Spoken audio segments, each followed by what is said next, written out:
contribute to building a better nation.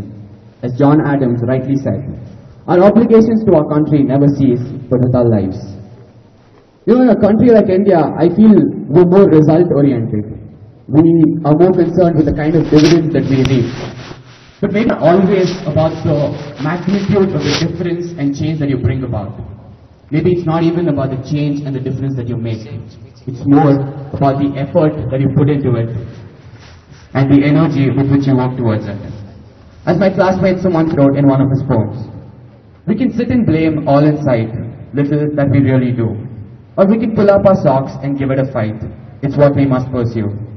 The lines above I can prophesize, all sound good and rhyme. It can't be done in one concise, but sure enough, one step at a time. We've all perhaps heard about Dr. Kalam's Vision 2020. Vision 2020 is not just a catchphrase that Sir Kalam thought it sounded good and just picked it up and said it's a significant year for India.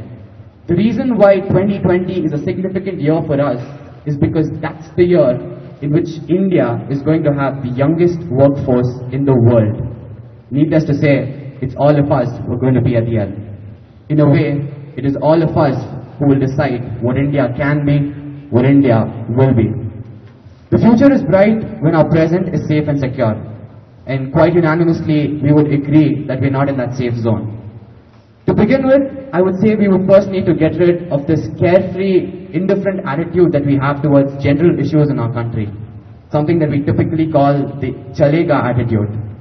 Somehow we're just able to turn a blind eye and a deaf ear to everything that's happening in the country and say, chalega.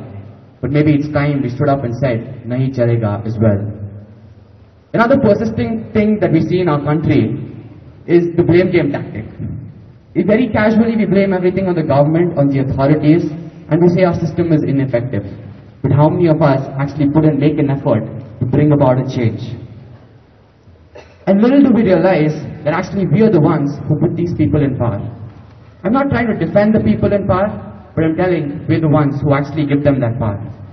I'm probably talking to a crowd wherein in the next couple of years, we will officially be adults of the nation, and we will be the ones electing the leaders of our nation.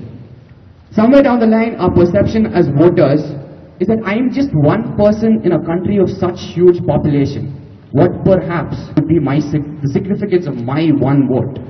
This one person goes on to become an entire nation. I think we need to cast our votes more judiciously and stop blaming things and start taking responsibility. Many of us say politics is a corrupt field. I don't want to be a politician. But remember, sometimes to clean the dirt, you need to get in the dirt as well. We as Indians have plenty of suggestions. We have a lot of opinions. We always say, if I was the President of India, if I were the Prime Minister of India, I would do this, I would do that. But maybe we should realize that only if we start putting our thoughts into actions, we will commit ourselves to doing things and make this nation a better place. In conclusion, I just have one thought to leave you all with. In India, we're never short of opinions. We always have something to say for everything that's happening around us.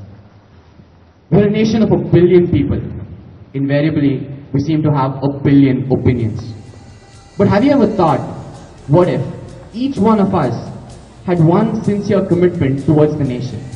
It could be from the simplest of things like keeping the public area around you clean, to the most complex of things like getting corruption completely out of our bureaucracy. One sincere commitment per person, that would be 1 billion commitments towards building an entire nation. Imagine the magnitude of the change and difference it would make to our society, our nation, and the world as a whole. Just give it a thought sometime. Thank you.